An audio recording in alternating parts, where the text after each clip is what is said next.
हे दोस्तों, मैं चिराग एक और वीडियो के साथ। तो आज हम देख रहे हैं law of diminishing marginal utility से रिलेटेड सिग्निफिकेंस या इंपॉर्टेंस का पार्ट। इसी तरीके से हम law of equi marginal utility में भी सिग्निफिकेंस या इंपॉर्टेंस का पार्ट कवर करेंगे, और साथ ही law of equi marginal utility में एक और पार्ट यानी क्रिटिसिज्म का पार्ट भी कवर करेंगे। फिर इसके बाद ही हम इंडिफरेंस कर्व एनालिसिस का पूरा पार्ट एक ही वीडियो में लेंगे। वैसे मैं इसी वीडियो में करा सकता था, क्योंकि मेरे हिसाब से ये 35-40 मिनट का ही पार्ट बनेगा, लेकिन देखो वो आधा पार्ट रह जाता। फिर मुझे लगता है कि आधा पार्ट रह जाता है तो आपको क्या होती है, दिक्कत होती है कि फिर मुझे वापस से पुराना पीछे का 4-5 मिनट का बताना पड़ता है। इसलिए मैं उसको एक साथ ही कवर कराऊंगा। और पिछली वीडियो में आपने law of equi marginal utility का पार्ट देखा था। जनरली आप उसको लॉ ऑफ सब्स्टिट्यूशन भी बोलते हो, लॉ ऑफ मैक्सिमम सेटिस्फैक्शन भी बोलते हो। तो मैं आपको एक और चीज़ बता दूं, लॉ ऑफ सब्स्टिट्यूशन उसको क्यों बोलते हैं, पहले हल्का सा वो बता देता हूँ। क्योंकि कभी कभी आप मुझसे पूछ लेते हैं कि सर इसको जनरली हम क्यों कंज्यूम कर रहे हैं। क्योंकि जब आप क्या करते हो, एक्स और वाई गुड की बात करते हो, या जनरली चलो कुछ भी ले लीजिए, आप बोलते हो एप्पल की बात करते हो और किसकी बात करते हो, राइस की बात करते हो या बनाना की बात करते हो, तो आप उसमें एक तरीके से कॉम्बिनेशन बैठाना चाहते हो। मान लो कि चलो मैं बोलता हूँ कि आप किसी शॉप पे गए और आपके पास लिमिटेड इनकम है, एक तरीके से बोल सकते हैं लिमिटेड पॉकेट मनी है, 2000 रुपीज़ है। तो आप उस शोरूम में गए, मान लो ब्रांडेड, वहाँ पे आपको जीन्स ही कितने की पड़ गई, 1500 की पड़ गई। अब आपको शर्ट भी लेनी है। अब वहाँ शर्ट तो क्या है, स्टार्ट ही कितने से है, 1000 से है। तो आपको पता है आपका 2000 ही है। तो आप अपने दोस्त के साथ गए, उसको क्या बोलोगे, यार चल बाहर से ही ले लेंगे, किसी मॉल से छोटी मोटी दुकान से ले लेंगे, 500 की मिल जाएगी शर्ट, और आपके 2000 रुपीज़ पूरे। तो आप एक तरीके से मैक्सिमम सेटिस्फैक्शन चाहते हो। अब आप वो ब्रांडेड शर्ट नहीं ले सकते थे, तो आपको क्या करना पड़ा, कुछ ना कुछ सब्स्टिट्यूट तो करना पड़ गया। इसका मतलब आपको कुछ ना कुछ कॉम्बिनेशन बिठाना पड़ गया। चाहे तो आप ब्रांडेड जीन्स नहीं ले सकते थे, थोड़ी नॉर्मल जीन्स ले लेते जिससे आप शर्ट ले सकते थे। पर आपकी इच्छा ज़्यादा क्या थी कि जीन्स ब्रांडेड ले लेता हूँ, शर्ट में मैं कॉम्प्रोमाइज़ कर सकता हूँ। तो इसका मतलब क्या हुआ कि अगर मैंने पिछले एग्जाम्पल में आपको जब भी किसी में बताया कि 3 यूनिट आप क्या कर रहे हो, एक्स की ले रहे हो और 2 यूनिट वाई की ले रहे हो, क्यों, क्योंकि आपके पास 5 रुपये ही इनकम थी, और हर हर यूनिट की प्राइस कितनी थी, 1 रुपी थी। तो आप ये नहीं कि इसकी 4 यूनिट ले रहे हो और इसकी भी 4 यूनिट ले रहे हो, तो आपके टोटल मिला के कितने 8 रुपीज़ खर्च हो जाएंगे, 4 × 1 4 × 1, जबकि आपके पास इनकम ही कितनी है, 5 रुपये है। तो उस केस में हम क्या बोलते हैं, पर्टिकुलर एक कॉस्टलियर गुड्स की यूनिट को सेक्रीफाइस करके हम क्या करते हैं, दूसरा चीपर गुड्स खरीद लेते हैं, जिससे एक तरीके से कॉम्बिनेशन बना रहे कि हमने ब्रांडेड भी खरीदा है और लो ब्रांड का मटेरियल भी खरीदा है, एक तरीके से जो मैंने शर्ट वाला एग्जांपल बताया। तो वैसे आप क्या करते हो, अपनी रियल लाइफ में भी सेक्रीफाइस करते हो और पर्टिकुलर एक तरीके से सेटिस्फाई होने की कोशिश करते हो। ठीक, तो इसलिए हम क्या बोलते हैं, लॉ ऑफ सब्स्टिट्यूशन एक तरीके से इसको। अब यहाँ पे आपको बेसिस ऑफ इकोनॉमिक लॉज दे रखा है। सबसे पहला सिग्निफिकेंस या इंपॉर्टेंस क्या बोल रखा है, बेसिस ऑफ इकोनॉमिक लॉज। इसका मतलब क्या है, देखो जब भी आपने लॉ ऑफ डीएमयू पढ़ा, उसके बाद ही एक तरीके से लॉ ऑफ डिमांड आपको और अच्छे ढंग से आया, या लॉ ऑफ इक्वी आप समझ पाए, या कंज्यूमर सरप्लस का कॉन्सेप्ट समझ पाए। क्योंकि सबसे पहले आपने यही तो देखा कि एडिशनल यूनिट कंज्यूम करने पर हर एडिशनल यूनिट पे जो यूटिलिटी मिल रही है वो क्या होती जा रही है, डाउन होती जा रही है। यानी इसका मतलब क्या था, मार्जिनल यूटिलिटी है वो गिरती हुई जा रही है, एक पॉइंट पे जीरो जा रही है, फिर नेगेटिव हो गई। जनरली यही था, यानी इस तरीके से बनाया हुआ था हमने। ये टोटल यूटिलिटी था, और ये जो था ये मार्जिनल यूटिलिटी से रिलेटेड था। आपको पता है कि जहाँ पे जीरो आ रहा है वो आपका सेटाइटी पॉइंट था, यानी कंज्यूमर वहाँ पे मैक्सिमम क्या हो रहा है, सेटिस्फाई हो रहा है। जब आप पर्टिकुलर इसको देखते हो और जब law of equi marginal utility का सिंगल कमोडिटी केस देखते हो, या आप 2 और मोर कमोडिटी केस का एग्जांपल देखते हो जो मैंने आपको कराया, तो अगर आपने व्हाट्सएप पे वो पर्टिकुलर एग्जांपल बना के मुझे दे दिया होगा जो मैंने आपको बोला था वीडियो में, पिछली वीडियो में, तो आपको और अच्छे ढंग से समझ में आ गया होगा कि एक तरीके से बेसिक क्या है कि जैसे ही आप एक और एडिशनल यूनिट लेते हो, एक और एडिशनल यूनिट देते हो, तो आप क्या बोल रहे हो, उसके लिए आप कम पैसे देने के लिए तैयार हो। तो प्राइसेस कम हो रही है और डिमांड क्या करते जा रहे हो, आप बढ़ाते जा रहे हो।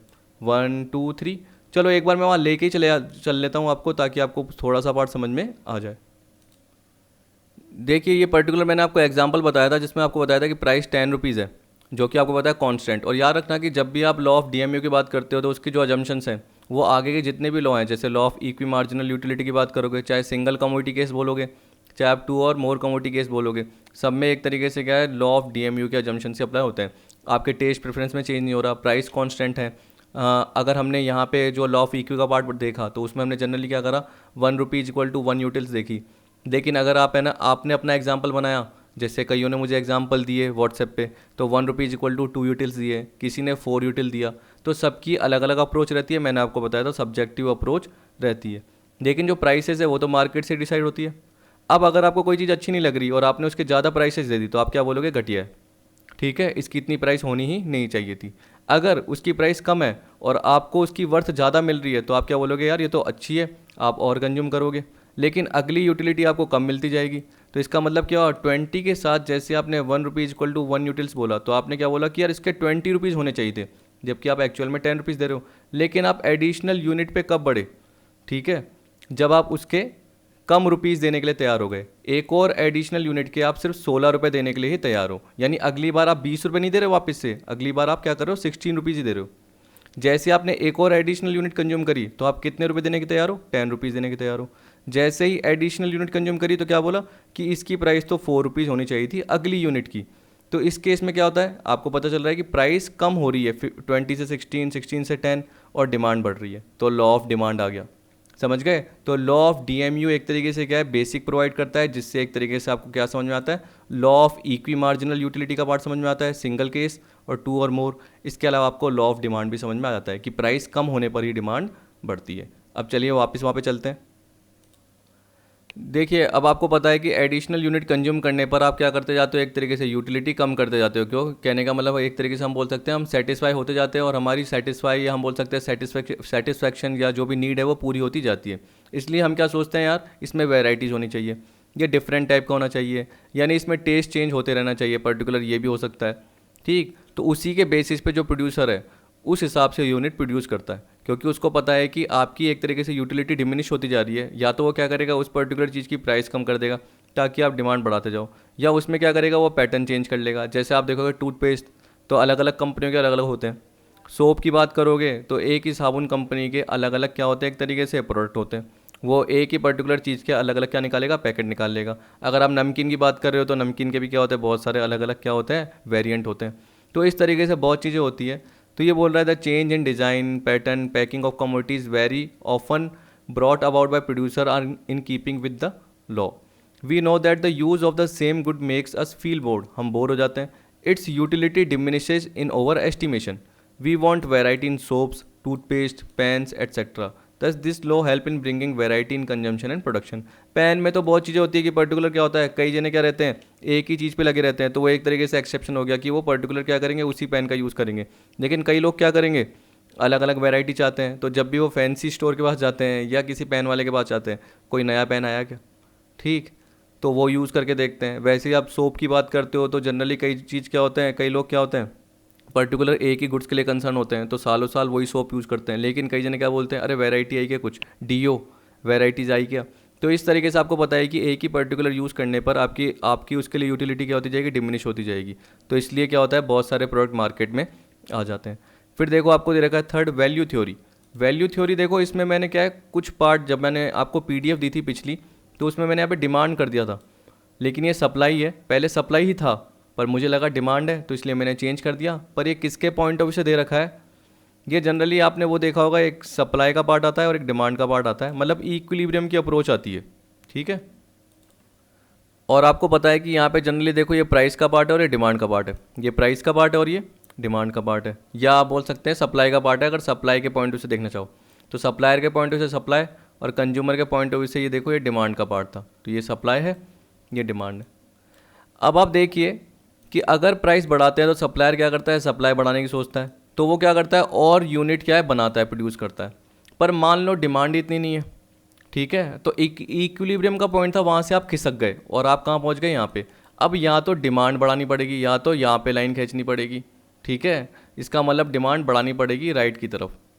तो बढ़ाने के लिए क्या करेंगे, हम जनरली क्या बोलेंगे, हमें प्राइस कम करनी पड़ेगी, फिर डिमांड बढ़ेगी, जबकि प्राइस तो बढ़ी हुई है। तो यहाँ पे ये बोल रहा है कि हमें क्या करना पड़ेगा, एक मिनट रुकिए मैं इसको हटा देता हूँ, ये हट गया और ये भी आपका पॉइंट हट गया, ठीक। अब तुम सोचना कि अगर तुम सप्लायर और तुम्हारा स्टॉक इतना भरा पड़ा है और डिमांड इतनी हो ही नहीं रही, तो तुम्हें ना चाहते हुए भी क्या करनी पड़ेगी, अपनी प्राइस कम करनी पड़ेगी ताकि तुम्हारा जो अनसोल्ड स्टॉक है वो बिक सके। तो तुम्हें वापस से नीचे आना पड़ेगा।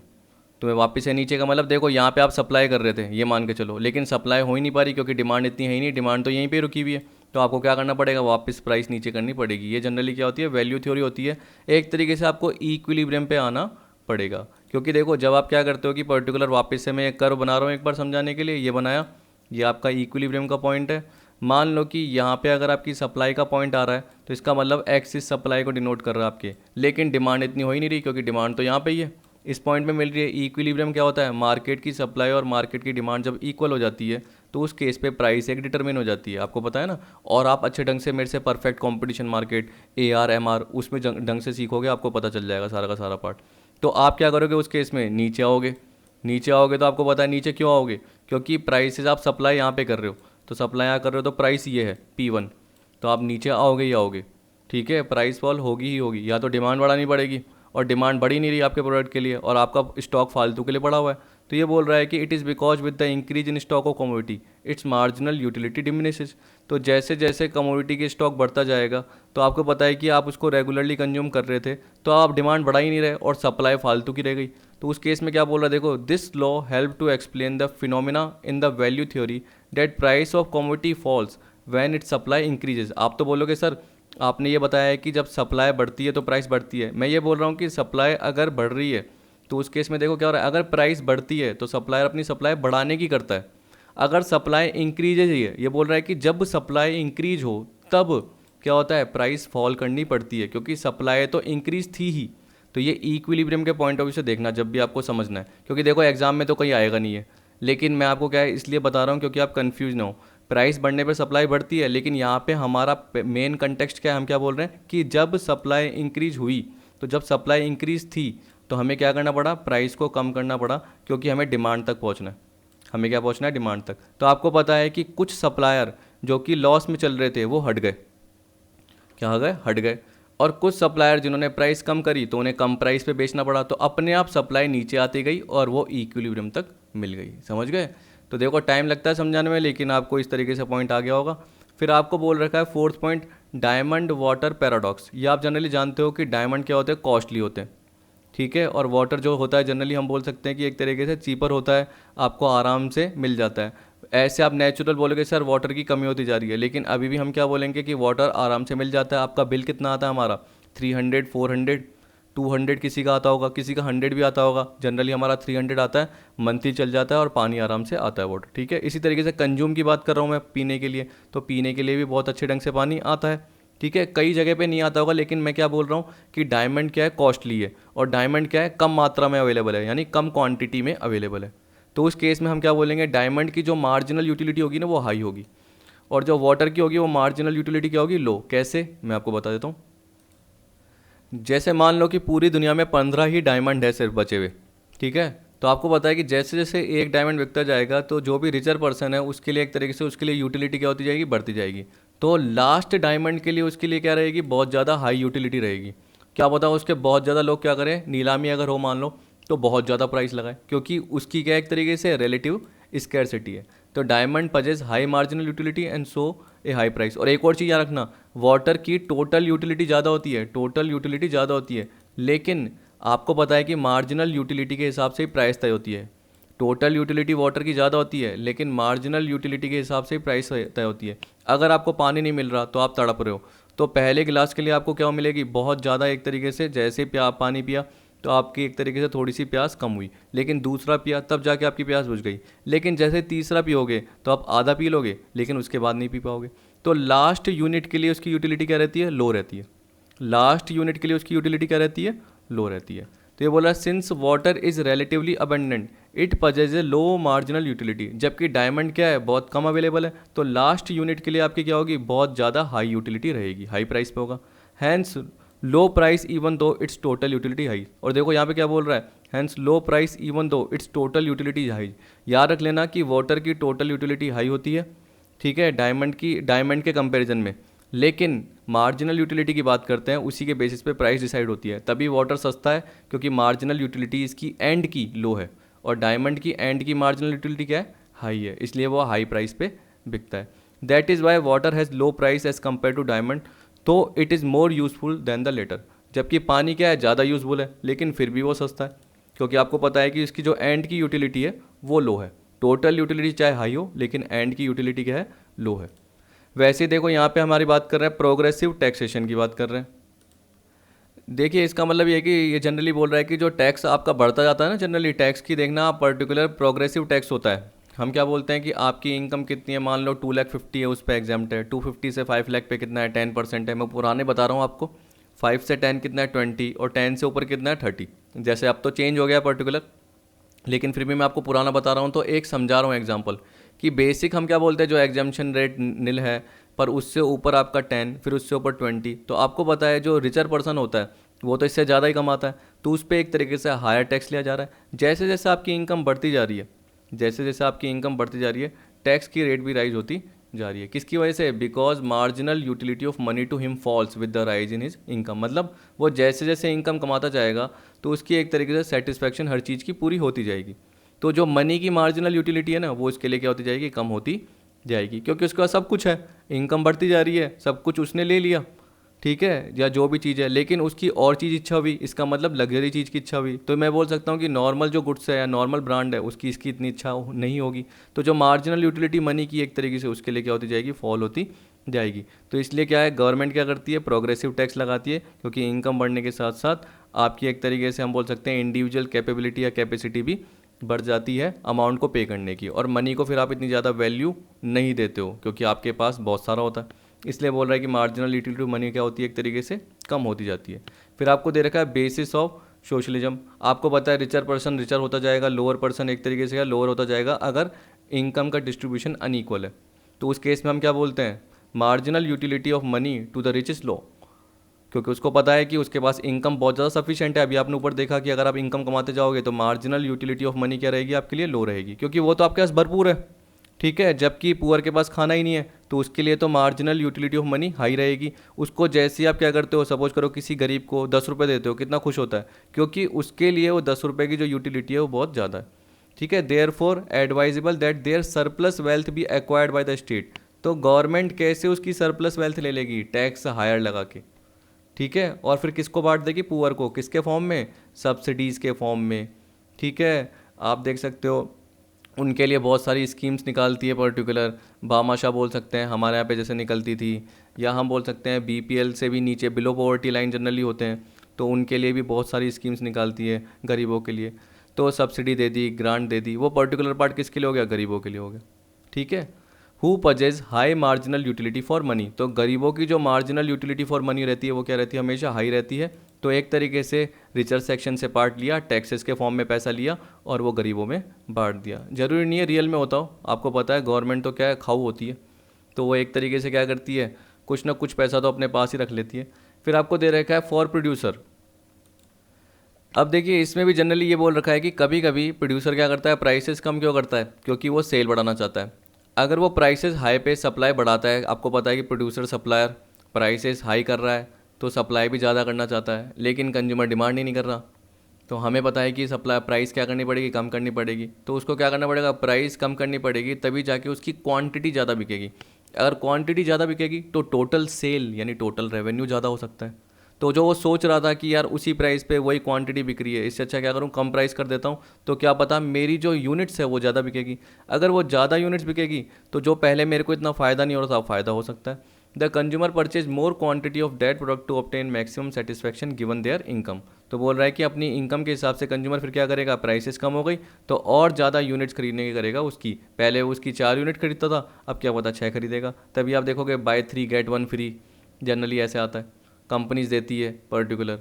तो वो क्या चाहती है, वो एक तरीके से क्या करती है, आपको ऑफर दे रही है और वो प्राइसेस कम करके एक तरीके से आपको अट्रैक्ट कर रही है, बोल सकते हैं ना। As they buy more quantities the marginal utility of last rupee diminishes, thus the sale of the product increases. क्योंकि आपको पता है जैसे जैसे वो और यूनिट खरीदेंगे तो मार्जिनल यूटिलिटी गिरेगी, इसका मतलब वो उसके लिए कम पैसे देने के लिए तैयार होंगे, इसलिए सप्लायर को भी प्राइसेस कम करनी पड़ती है। अब सीधा मैं लेके चल रहा हूँ आपको किस तरफ, क्या बोलते हैं, law of equi marginal utility के इंपॉर्टेंस और क्रिटिसिज्म की तरफ।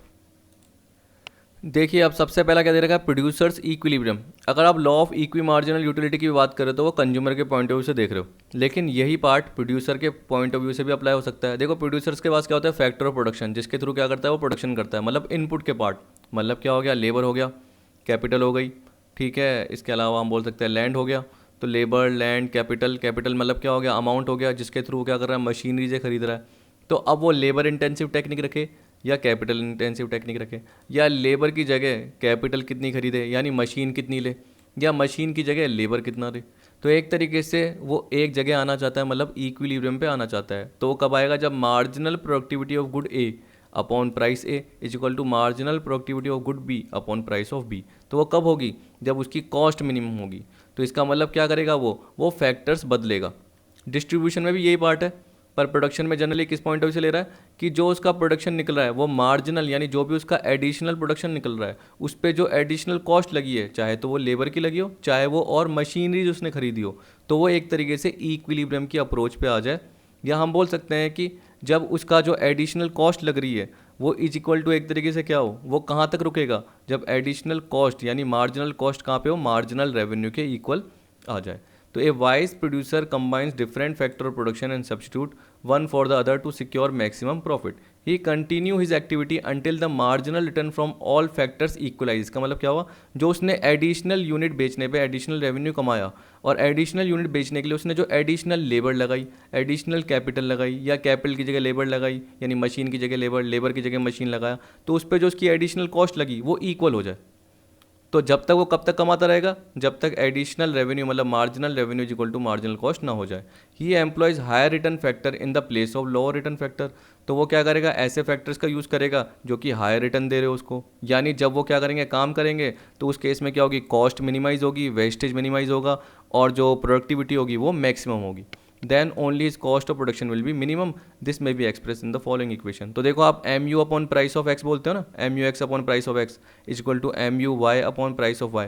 तो वो कंज्यूमर के पॉइंट ऑफ व्यू से थी, ये प्रोडक्शन की बात है। तो देखो marginal productivity of good a upon price of a, तो इसका मतलब क्या हुआ, एडिशनल लेबर लगाने पर एडिशनल कितना प्रोडक्शन हुआ, और प्राइस ऑफ a, ठीक है, गुड a की प्राइस कितनी निकली है, is equal to marginal productivity of good a upon price of B आ गया। फिर इसी तरीके से आपका दे रखा है किसका पार्ट, डिस्ट्रीब्यूशन का। अब देखिए जनरली इसमें यही बोल रहा है कि जो आपने फैक्टर ऑफ प्रोडक्शन देखे, तो फैक्टर ऑफ प्रोडक्शन को क्या होगा, लैंड पे क्या दोगे, जनरली जिसका भी आपने लैंड यूज़ किया, मान लो कि किसी की आपने फैक्ट्री यूज़ करी या किसी का लैंड यूज़ करा, तो उस पर क्या दोगे, रेंट दोगे। तो ये बोल रहा है कि आप क्या रिवॉर्ड पे कर रहे हो, और रिवॉर्ड की हद तक आपको बेनिफिट हुआ या नहीं हुआ, ठीक है।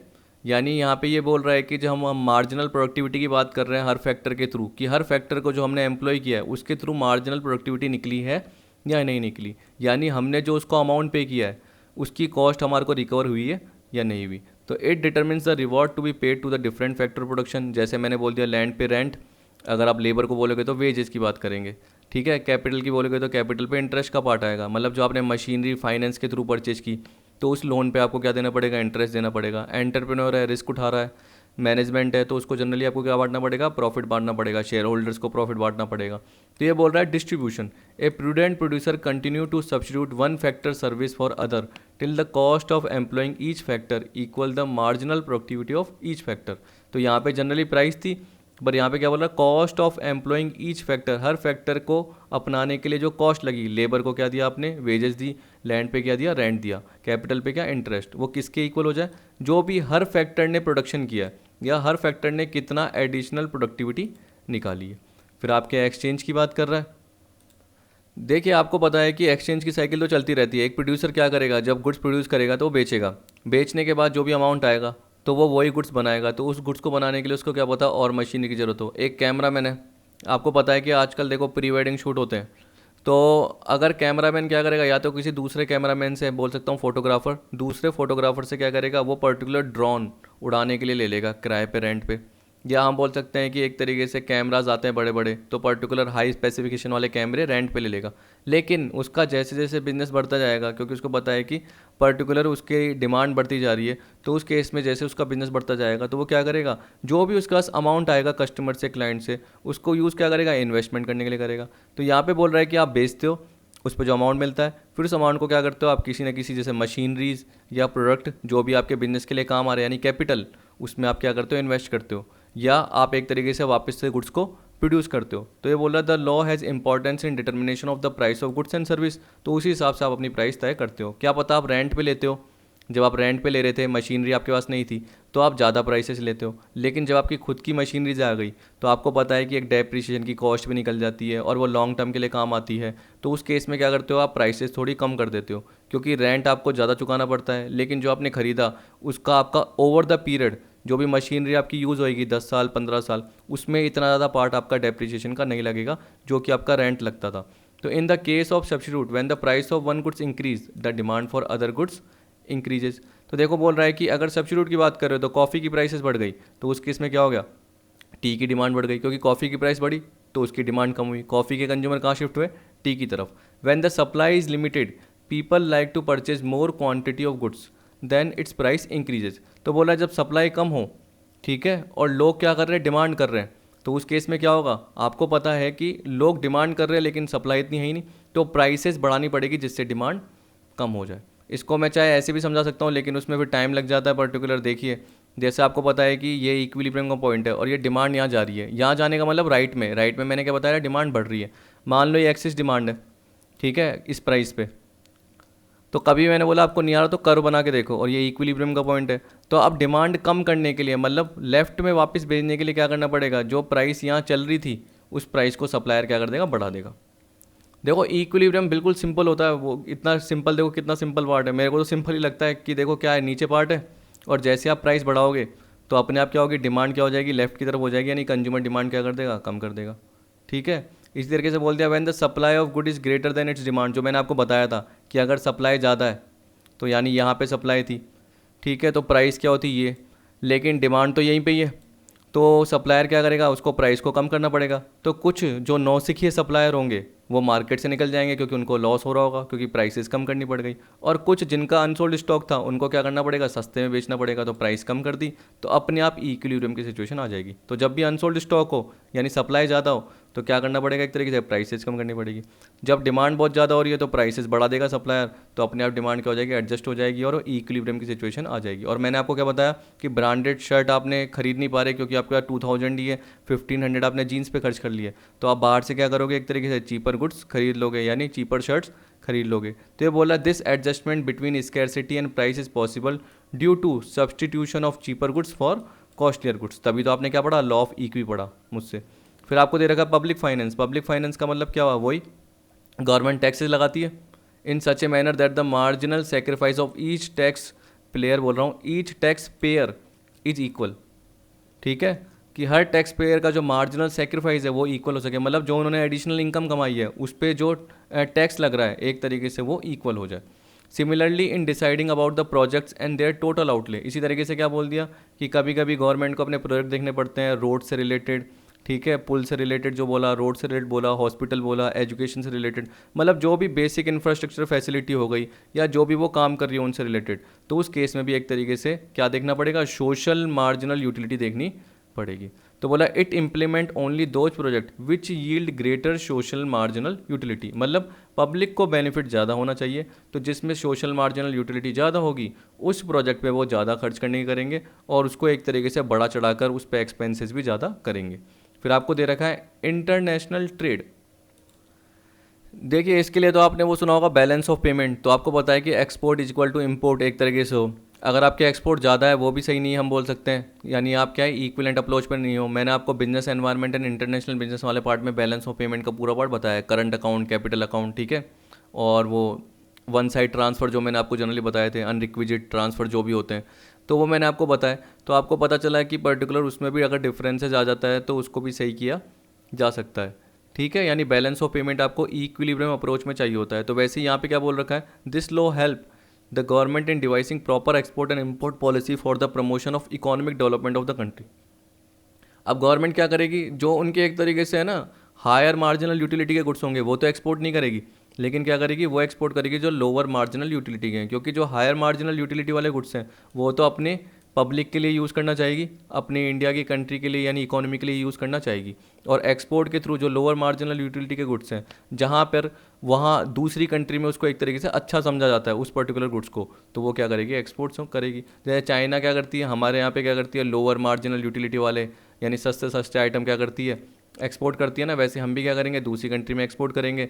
वैसे बोल रहा है कि हम क्या करेंगे, इंपोर्ट करेंगे हायर मार्जिनल यूटिलिटी गुड्स, जिससे एक तरीके से जैसे देखो मशीनरीज नहीं है हमारे पास और वो बाहर ही बनती है, तो वो एक तरीके से हायर मार्जिनल यूटिलिटी प्रोड्यूसर को प्रोवाइड करेंगे, क्योंकि उससे वो प्रोडक्शन करेगा, कॉस्ट कम आएगी, फिर रेवेन्यू ज़्यादा होगा, तो उसके लिए एक तरीके से उसके लिए हायर मार्जिनल यूटिलिटी है, तो वह इंपोर्ट करेगा।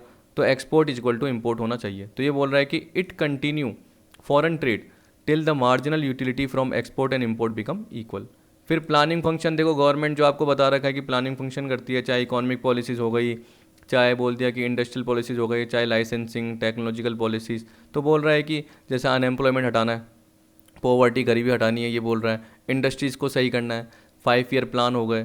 तो बोल रहा है कि उसमें भी एक तरीके से इसकी इंपॉर्टेंस होती है, क्योंकि देखो यहाँ पे हम किसकी बात कर रहे हैं, आपके पास कंज्यूमर की बात करते हैं तो क्या बोलते हैं, गिवन इनकम, मतलब इस रिसोर्सेज जो है वो स्कार्स हैं। तो गवर्नमेंट को भी आपको पता है कि गवर्नमेंट के पास भी तो रिसोर्सेज बहुत सारे थोड़ी बड़े हैं, उसके पास भी जनरली हम क्या बोलेंगे, एग्रीकल्चर सेक्टर का पार्ट है, ठीक है, इंडस्ट्रियल सेक्टर का पार्ट है, सर्विस सेक्टर आ गया, तो उनसे रिलेटेड पार्ट भी देखना है। तो कैसे इंडिया के जो रिसोर्सेज हैं, इंडिया के जो रिसोर्सेज मतलब क्या हो गया, कैसे नेशनल इनकम को बांटा जाए, इक्वल अनइक्वल डिस्ट्रीब्यूशन, जो भी अनइक्वल डिस्ट्रीब्यूशन हो रहा है उसको कैसे इक्वल किया जाए, वेल्थ कैसे डिस्ट्रीब्यूट किया जाए, जो भी इनइक्वलिटीज़ हैं इकोनॉमिक वो कैसे सही की जाए, अनएम्प्लॉयमेंट कैसे हटाया जाए, तो वो सारा प्लानिंग का पार्ट इसमें आ गया। तो कैसे अपने रिसोर्सेज को, नेचुरल रिसोर्सेज या जो रिसोर्सेज क्रिएट किए हैं उसको वो कैसे यूज़ करेगी गवर्नमेंट, वो सारा पार्ट इसमें दे रखा है। फिर आपको दे रखा है डिस्ट्रीब्यूशन ऑफ एसेट्स। इसमें जनरली क्या बोल रखा है, ये जो लॉ है वो किसके लिए बून है, एक तरीके से वरदान, स्पेकुलेटर्स बिजनेसमैन जो एक तरीके से शेयर मार्केट में या सिक्योरिटीज़ में इन्वेस्ट करते हैं, या एंटरप्रेन्योर जो जनरली क्या करते हैं, एक तरीके से रिस्क लेते हैं अलग अलग एसेट्स को खरीद के। तो बोला they compare the marginal return and decide the distribution of assets. तो आप देखते हो कि एक जो स्पेकुलेटर होता है ना, वो अपनी पोर्टफोलियो जब बनाता है, पोर्टफोलियो मतलब क्या हो गया, अलग अलग सिक्योरिटी जब वो खरीदता है, ठीक है, तो उसमें वो देखता है कि एक जगह हायर रिटर्न भी देखता है और साथ में रिस्क का पार्ट भी देखता है, और एक जगह वो लोअर रिटर्न भी देखता है और कम रिस्क भी देखता है। तो वो ऐसी सिक्योरिटीज़ मान लो कि परचेज करता है जहाँ पे वो इक्विलिब्रियम की अप्रोच में आ सके, ये बोल रहा है। तो बोला they substitute one asset for other till their marginal returns are equalise. तो जहाँ पे रिस्क ज़्यादा है वो हायर रिटर्न की सिक्योरिटी भी खरीदता है, यानी वो डाउन होने के चांस भी बहुत ज़्यादा रहते हैं, और एक जगह वो गवर्नमेंट सिक्योरिटी में भी इन्वेस्ट कर लेता है जहाँ पे हम बोल सकते हैं रिस्क न के बराबर होती है, या ऐसी सिक्योरिटी में इन्वेस्ट करता है प्राइवेट में भी जिसमें रिस्क क्या है, न के बराबर है। तो म्यूचुअल फंड, बॉन्ड, इन्वेस्टमेंट, इस तरीके से वो करता है ताकि उसका पोर्टफोलियो मैनेज हो सके और इक्विलिब्रियम की अप्रोच में आ सके। फिर आपको लास्ट दे रखा है, फिर देखो क्रिटिसिज्म तो सिंपल से हैं, इतने खास भी नहीं है, लेकिन ये आपको समझाना जरूरी था, इसलिए मैं आपको एक एक पॉइंट बता रहा हूँ। सेविंग एंड एक्सपेंडिचर, देखिए जब आपने वो देखा था ना, M U X is greater than P X, या M U X upon P X is greater than M U Y upon P Y, तो देखो लॉ ऑफ इक्विटी की बात कर रहे हैं, तो वही देखिए, M U X upon P X is greater than M U Y upon P Y का मतलब क्या था कि आप एक्स पे एक तरीके से क्या हो रहे हो, ज़्यादा कंज्यूम कर रहे हो, ये बोल सकते हैं, तो आप उसको और कंज्यूम करते जाओगे तो मार्जिनल यूटिलिटी गिरती जाएगी। तो इसका मतलब क्या हो गया, अपने आप जैसे मार्जिनल यूटिलिटी गिरती जाएगी तो आप धीरे धीरे किसकी तरफ अट्रैक्ट होगे, वाई की तरफ अट्रैक्ट होगे। तो यहाँ पे सेविंग और एक्सपेंडिचर, सेविंग क्या है एक्स है और एक्सपेंडिचर क्या है वाई। अगर सेविंग की जो मार्जिनल यूटिलिटी है, यानी आपने जो एडिशनल सेविंग करी उस पर जो एक तरीके से आपको यूटिलिटी मिली, वो एक्सपेंडिचर जो आपने करा एडिशनल सेविंग करने पर, सेविंग करने के बाद जो आपने एक्सपेंडिचर करा, मान लो कि एडिशनल सेविंग को आपने कहीं यूज़ कर लिया, खर्च कर लिया, तो एडिशनल सेविंग और एडिशनल एक्सपेंडिचर की बात कर रहा है। तो बोल रहा है कि जब अपनी इनकम का कुछ पार्ट आप सेव करते हो और मार्जिनल यूटिलिटी सेविंग की क्या है, उस एक्सपेंडिचर से ज़्यादा है, तो उस केस में आपको क्या करना पड़ेगा, आपको पता है कि आप एक तरीके से बहुत ज़्यादा इनकम कमाते जाओगे, जमा होती जाएगी, रिचर बनते जाओगे, तो आपकी जो मार्जिनल यूटिलिटी ऑफ मनी है वो क्या हो जाएगी, डिक्लाइन होती जाएगी। तो उस केस में आप क्या करोगे, एक्सपेंडिचर भी करना चालू कर दोगे, बहुत सारा जो आपकी सेविंग है उसको यूज़ करने लग जाओगे, और आप, मैं मान के चलो आप घर खरीदने लग जाओगे क्योंकि बहुत सारी सेविंग पड़ी थी आपके पास, कार खरीदने लग जाओगे, लग्जरी कार खरीद लोगे, मान लो ऐसा हुआ, तो अपने आप आपका सेविंग इज इक्वल टू क्या हो जाएगा, एक्सपेंडिचर हो जाएगा, ठीक है। तो ये बोला this involve substitution between saving and income, या सेविंग एंड एक्सपेंडिचर बोल सकते हो, यहाँ पे सेविंग एंड इनकम अगर लिखा हुआ है तो इतना ज़्यादा कन्फ्यूजन की जरूरत नहीं है, नॉर्मल पार्ट है। अब देखो यहाँ पे आपको क्रिटिसिज्म की बात कर रहा है, criticism of law of equi marginal utility, ये आपके जनरली कभी कभी एग्जाम में आ जाते हैं, या जब भी आप अजम्पशन देखते हो उसका उल्टा सोचो कि भाई law of equi marginal utility हमने देखा तो लॉ ऑफ डीएमयू की जो अजम्पशन थी वो सेम ही लगती है। तो कुछ जो इसकी अजम्पशंस थी, आपको पता है कि मार्जिनल यूटिलिटी ऑफ मनी क्या रहती है, कॉन्स्टेंट रहती है बोलता है, ठीक, तो जनरली कॉन्स्टेंट नहीं रहती। कंज्यूमर को बोलता है कि वो रैशनल है कंज्यूमर, लेकिन रियल लाइफ में कंज्यूमर क्या रहता है, रैशनल नहीं रहता, कभी कभी वो लापरवाह रहता है, या कभी कभी उसको पर्टिकुलर यूनिट के बारे में पता नहीं रहता। तो इस तरीके से बहुत सारी अप्रोच दे रखी है। सबसे पहला है इग्नोरेंस ऑफ कंज्यूमर। देखिए आप ट्रैवल करने जाते हैं तो आप है ना, ये मान के चलो कि ट्रैवल करने गए और आप अचानक से गए, प्लान बना, तो उस केस में आपने पहले से ही कुछ डिसाइड नहीं करा, तो आपको पता है कि जब वहाँ जाओगे तो पर्टिकुलर आपको होटल में रहना पड़ेगा। तो अगर आप पहले से डिसाइड करते तो उस केस में क्या पता आपको कॉस्ट सेविंग वाले होटल्स मिल जाते, लेकिन अब आपकी क्या लग रही है, कॉस्ट ज़्यादा लग रही है। क्यों? क्योंकि आपकी एक तरीके से कंज्यूमर की क्या थी, इग्नोरेंस थी। अगर उसने ट्रैवल का प्लान बनाया तो उसको एक दिन पहले ही पर्टिकुलर सारा चीज़ देख लेना चाहिए था। आजकल आपको पता है कि नेट पे ऑनलाइन सारा पार्ट मिल जाता है, तो उस हिसाब से उसको सोच लेना चाहिए था, लेकिन उसकी इग्नोरेंस के कारण। इसी तरीके से आपको पता है कि सब्जी खरीदने जाते हो, आपको जनरली प्राइसेस क्या है पता नहीं रहती, घर पे पूछते हो इतने की है, तो आप वहाँ पे जाते हो और पर्टिकुलर वही अप्रोच बनाते रहते हो कि हाँ इतने की होगी, चाहे वो प्राइस महंगी भी हो गई हो और सब महंगी दे रहे हो उसी रेट पे, लेकिन आपको क्या लग रहा है कि घर में मम्मी ने बोला है तो इतने की होगी, और आप वो खरीद के नहीं लेके आते हो। और मम्मी ने क्या बोला कि अरे ये तो महंगी हो गई थी, सब जब इतने की दे रहे हैं तो तू भी क्या करता, खरीद के लेके आ जाता। वैसे ही कभी कभी क्या होता है कि आप टीवी खरीदने जाते हो, तो कंज्यूमर नहीं, पड़ोसी ने बोला कि यार टीवी बहुत अच्छी है, मेरे पास भी है, ये लेके आ जाना। आपने ली, आपको पता चला कि ये आपके यूज़ की ही नहीं है या एक तरीके से आपके लिए बेनिफिशियल ही नहीं है, लेकिन आप पड़ोसी के थ्रू अट्रैक्ट हो गए, या आप ऋतिक रोशन, सलमान खान वो एडवर्टीजमेंट करते हैं तो डेमोन्स्ट्रेशन के थ्रू अफेक्ट हो गए। तो यहाँ पे बोल रहा है ignorance of the consumer may prevent him for making a rational use of money. His satisfaction may not be maximum because the marginal utility from his expenditure can not be equalise due to ignorance. ठीक है, therefore on account of his ignorance the consumer may not know where the utility is greater and where it is less। तो वो use कर रहा है बस उसको, जो मैंने अभी जो बताया वो जनरली रैशनल के टर्म में था, लेकिन यहाँ पे क्या बोल रहा है, कंज्यूमर इग्नोरेंस है यानी लापरवाह है। तो लापरवाही में उसको ये नहीं पता चल रहा कि जो भी गुड्स वो कंज्यूम कर रहा है वो उसको कितनी सेटिस्फेक्शन दे रहे। ठीक है, रैशनल का भी मैंने बता ही दिया कि एक तरीके से हर कंज्यूमर, आप क्या मानते हो इकोनॉमिक्स में कि कंज्यूमर रैशनल है यानी दिमाग वाला पर्सन है, नॉलेजेबल, लेकिन रियल लाइफ में क्या होता है, वो नॉलेजेबल नहीं होता, क्योंकि किसी किसी सोच में, किसी किसी अप्रोच में उसके पास क्या होती है, एक तरीके से सारी नॉलेज नहीं होती है। अगर मान लो कि मैं अकाउंट्स का पर्सन हूँ और मेरे को बोल दिया कि इलेक्ट्रॉनिक आइटम्स लेके आना, ज़रूरी नहीं कि मुझे इतनी नॉलेज हो, और जो मैं लेके आया मैं कॉस्टली लेके आ गया। ठीक, तो एक तरीके से उस वक्त क्या हो गया, मैं इरेशनल हो गया। अब आपको दे रखा है इनडिविजिबिलिटी ऑफ कमोडिटीज़, तो इसमें क्या दे रखा है देख लेते हैं। देखो ये तो नॉर्मल अप्रोच है। देखो बाउंडलिंग ने क्या बोला कि ये देखो यहाँ पे दे रखा है, professor Boulding has said that for the operation of this law the goods must be of divisible nature but people in their normal life consume such commodity which are of individual nature. तो यहाँ पे हम बोल सकते हैं, देखो example में radio, watch, motor car, मतलब जो आप कार लेके आते हो तो ये थोड़ी कि आप टुकड़ों में बांट दोगे। ठीक, देखिए इसमें जनरली ये प्रोफेसर बाउल्डिंग की अप्रोच थी, ये बोल रखा है कि उन्होंने क्या बोला कि गुड्स जनरली क्या होता है, डिविजिबल नेचर के होने चाहिए, मतलब वो बांटने लायक होने चाहिए। पर रियल लाइफ में आप ऐसे गुड्स भी देखोगे जो इंडिविजुअल नेचर के होते हैं। तो जनरली इसने कार का एग्जांपल दे दिया।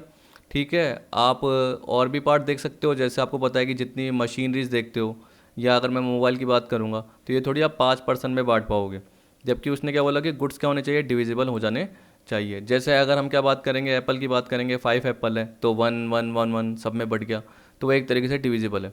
ठीक है, हम स्वीट्स की बात करेंगे तो वो भी हमने देखा, जैसे मैंने आपको एग्जांपल दिया था रसगुल्ले की, कि आपको मैंने स्वीट्स दी, रसगुल्ला आपने एक खाया, फिर दूसरा खाया, तीसरा खाया, चौथा खाया। जबकि यहाँ पे जनरली आप देखोगे तो रेडियो, वॉच, मोटर कार ये ऐसी बात कर रहा है जो एक तरीके से मशीनरी के टर्म में या कैपिटल गुड्स के टर्म में, जो कि जनरली आप लॉन्ग टर्म के लिए यूज़ करते हो। जबकि आपको पता है कि जो लॉ ऑफ DMU आपने देखा, लॉ ऑफ इक्वी देखा, उसमें जनरली आप ऐसे गुड्स की बात कर रहे थे जो ग्रॉसरी आइटम है, जो डिविजिबल हो सकते हैं। लेकिन आपको पता है कि कुछ गुड्स ऐसे होते हैं जिनको आप बांट नहीं सकते हो। यहाँ पे मैं घर की बात कर सकता हूँ, लेकिन देखो जनरली घर बढ़ सकता है, लेकिन मान के चलो कि 50 स्क्वायर फीट या 50 गज का एक, यानी 50 गज का एक क्या है, घर है। तो अगर मान लो कि 5 मेंबर है तो 5 मेंबर में बढ़ ही नहीं सकता।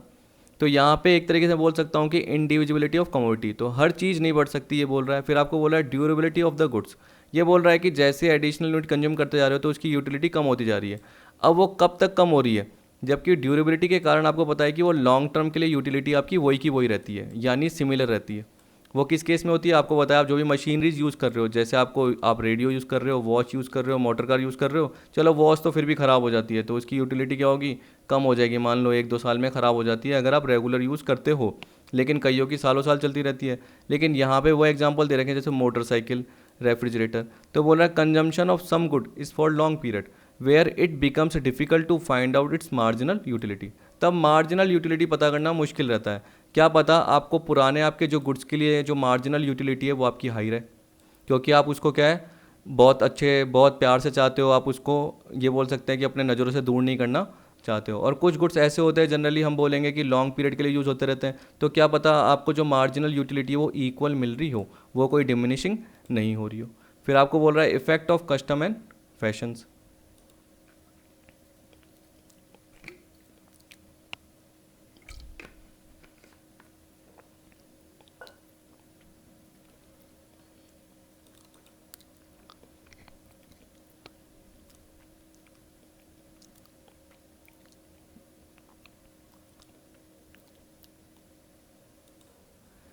देखिए इसका मतलब तो जनरली ये हो गया कि जो भी रीति रिवाज चल रहे हैं, क्योंकि देखो यहाँ पे effect of custom and fashion की बात कर रहा है, तो इसका मतलब क्या हुआ, जो भी रीति रिवाज चल रहे हैं या जो भी फैशन आप अपना रहे हो, तो कभी कभी आप उस फैशन के गुलाम हो जाते हो, ये बोल रहा है।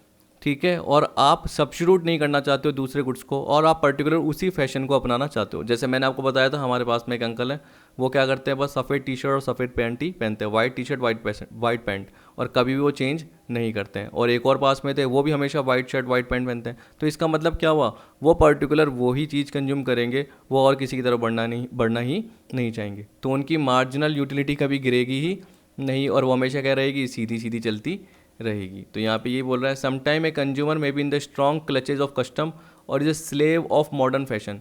तो कभी कभी वो क्या होता है, मॉडर्न फैशन के स्लेव बन जाते हैं, गुलाम बन जाते हैं एक तरीके से। In that case he will not be able to drive maximum satisfaction out of his expenditure because he can not give up the consumption of such commodities, और वो उसी को यूज़ करने लग जाते हैं।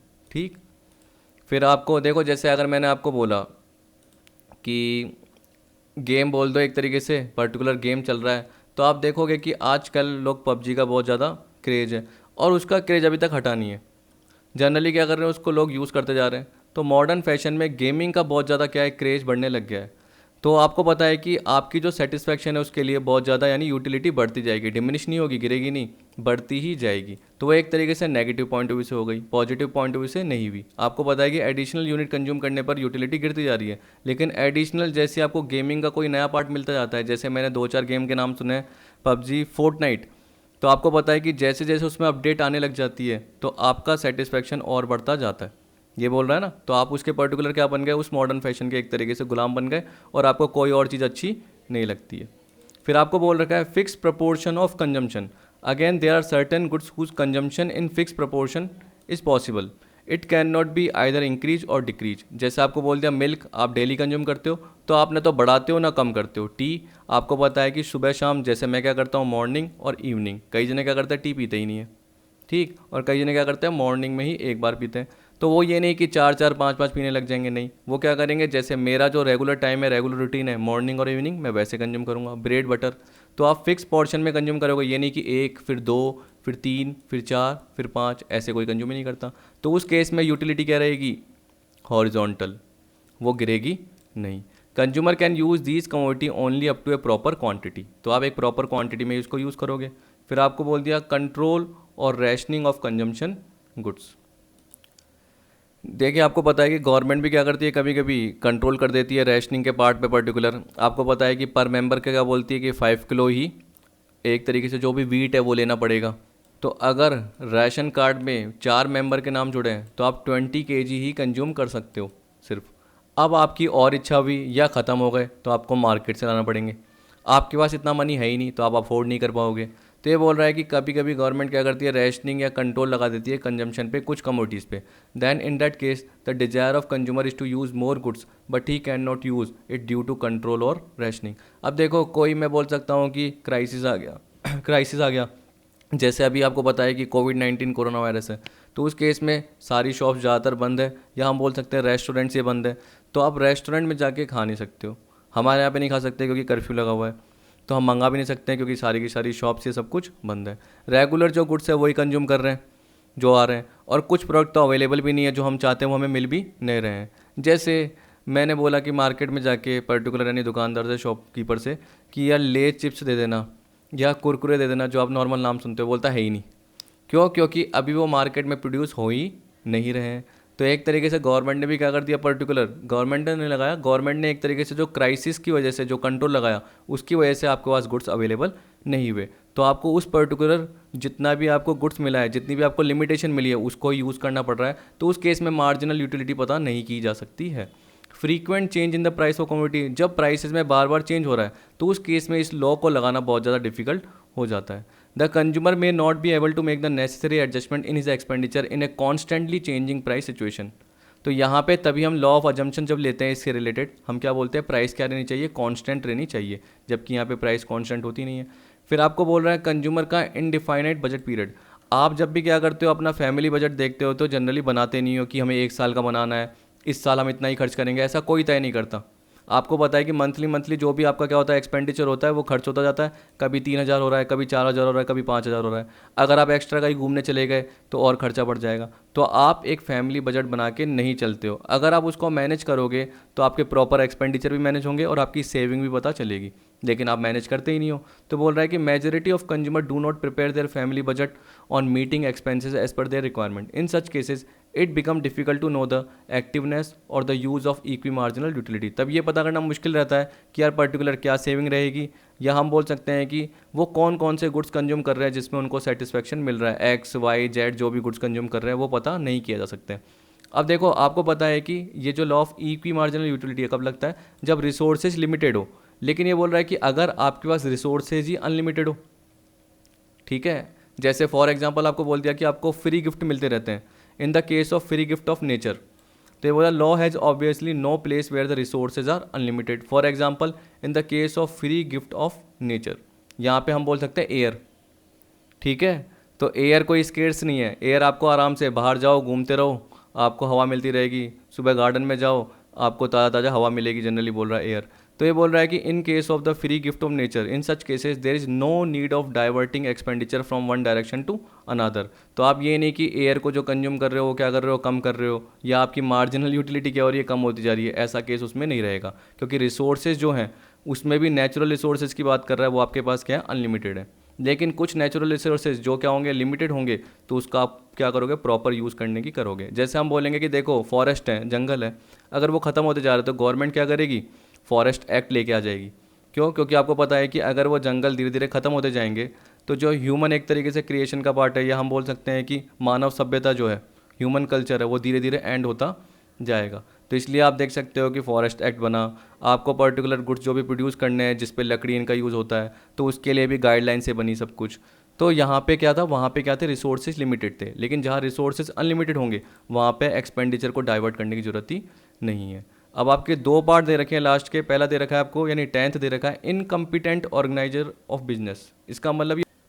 इसका मतलब जनरली ये बोल रहा है कि जब भी आप क्या करोगे, देखो एक मैनेजर होगा बिजनेस का, अगर वो सफिशिएंट या एफिशिएंट मैनेजर है, वो अपने रिजल्ट जानता है, डिसीजन मेकिंग अप्रोच जानता है, तो वो लैंड का, लेबर का, मशीनरी जो भी कैपिटल है उसको ढंग से एम्प्लॉय करेगा, मतलब फैक्टर ऑफ प्रोडक्शन को सही ढंग से लगाएगा और रिसोर्सेज का वेस्टेज कम करेगा।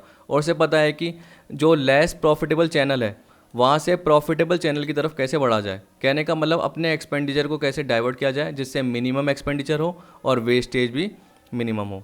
लेकिन अगर वो इनकम्पिटेंट है तो वो कभी भी अपने लेस प्रॉफिटेबल चैनल्स को प्रॉफिटेबल चैनल में कन्वर्ट नहीं कर पाएगा, बल्कि वो क्या करेगा, उल्टा करेगा और एक्सपेंडिचर ज़्यादा कर लेगा। तो उस केस में एक तरीके से वो law of equi marginal utility को ढंग से अप्लाई नहीं कर पा रहा, ऐसा हो सकता है। फिर आपको दे रखा है last, economist are of this opinion that consumer are not so rational as this law consider. तो ये बोल रहा है कि आपको पता है कि कंज्यूमर, जब भी हम अजम्पशन लेते हैं कंज्यूमर रैशनल होता है, लेकिन मैंने आपको बताया था कि कंज्यूमर रैशनल नहीं होता, शुरू में बताया, वही पॉइंट दे रखा है। Economist have said that man is a rational being but he is not as rational as under this law it has been presumed. तो बोल रहा है कि इस लॉ में माना गया कि कंज्यूमर रैशनल होता है, लेकिन रियल लाइफ में वो रैशनल नहीं होता। He can not analyze or can make difference the amount of utility which he is going to derive. इसका मतलब जब भी वो 2 गुड्स कंज्यूम कर रहा है तो वो एक तरीके से यूटिलिटी उसकी नहीं पा रहा, ठीक है, या एनालाइज नहीं कर पा रहा कि उसकी यूटिलिटी क्या है। एक तरीके से हम बोल सकते हैं, जैसे मैंने आपको बताया कि मैं बाइक लेने गया लेकिन मुझे उसकी इतनी ज़्यादा नॉलेज नहीं है, तो मेरे को जैसे भी सामने वाले ने बोला मैं अट्रैक्ट हो गया कि हाँ हाँ ये चीज़ें हैं, और मैंने क्या कर दी, वो ले ली। अब मुझे पता चला कि 6 महीने बाद उसमें ख़राबी आ रही है, ठीक है, या मैंने औरों से भी सुना कि आपने क्यों ले ली, ये ख़राब थी, आपको पहले एक तरीके से इसको देखना चाहिए था, चेक करना चाहिए था। तो उस वक्त मैं इर्रेशनल हो गया। तो यहाँ पे प्रोफेसर चैपमैन ने इसके संबंध में कहा, we are of course not compelled to distribute over income according to law of substitution or equi marginal expenditure as a stone thrown in the air is compelled in a sense to fall back to the earth, but as a matter of fact we do so in certain rough fashion because we are rational. देखिए ये बोल रहा है कि as a human हम कभी भी एक तरीके से कंपेल नहीं है। कंपेल का मतलब ये नहीं है कि हमें किसी ने फोर्स किया है कि आप अपनी इनकम को जो ये लॉ ऑफ सब्स्टिट्यूशन फॉलो कर रहे हो या लॉ ऑफ इक्वी फॉलो कर रहे हो उसके हिसाब से यूज़ करो। मतलब आपको हमने बोला एक्स की क्या है 4 यूनिट लो और वाई की 3 लो तो आप वो यूज़ करो, ऐसा नहीं है, आपकी मर्जी है, कुछ भी यूज़ कर सकते हो। ठीक है, लेकिन यहाँ पे बोल रहा है कि अगर इसका कंपैरिजन इस पर्टिकुलर कहावत से करोगे कि स्टोन अगर क्या हवा में उछाला जाता है तो वापस से नीचे आएगा ही आएगा। तो ये बोल रहा है कि जनरली आपको पता है कि अगर ऊपर उछाला तो वो नीचे आएगा ही आएगा।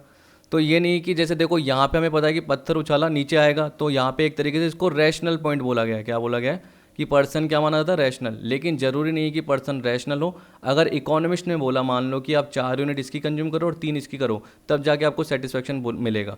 तो आप मान ही नहीं रहे, आप क्या बोल रहे हो, नहीं मैं तो एक्स की ही सारी कंज्यूम करूंगा, मैं तो वाई कंज्यूम करूंगा ही नहीं, या एक्स की मैं 6 यूनिट कंज्यूम करूंगा और वाई की कितनी करूंगा, 2 यूनिट करूंगा, मेरी मर्जी। ठीक। तो ये बोल रहा है कि कभी कभी आप क्या करते हो, जो मॉडर्न फैशन है या मॉडर्न एनवायरनमेंट है उसके हिसाब से चलते हो, तब आप क्या करते हो, रैशनैलिटी को फॉलो नहीं करते हो कि पत्थर ऊपर आया और वो नीचे जाएगा ही जाएगा, उसको आप फॉलो नहीं करते हो। बोला but as a matter of fact we do so in certain rough fashion because we are rational. लेकिन बोल रहा है कि कभी कभी हम रफ फैशन में यूज़ करते हैं क्योंकि हम रैशनल हैं, तो हम कभी कभी एनालाइज कर लेते हैं लेकिन कभी कभी नहीं कर पाते हैं। इसने क्या बोल दिया कि कभी कभी हम क्या करते हैं, इसको यूज़ कर लेते हैं और हम अपना दिमाग लगा लेते हैं, एनालाइज करते हैं, लेकिन कभी कभी किसी पर्टिकुलर अप्रोच में हम एनालाइज नहीं कर पाते हैं और उस पर्टिकुलर फैशन या उस पर्टिकुलर टेक्नोलॉजी को नहीं जान पाते हैं और फालतू का एक्सपेंडिचर कर लेते हैं। ठीक है, तो इस तरीके से आपको थोड़ा थोड़ा पार्ट देखना था जो कि मैंने एक्सप्लेन करके बता दिया।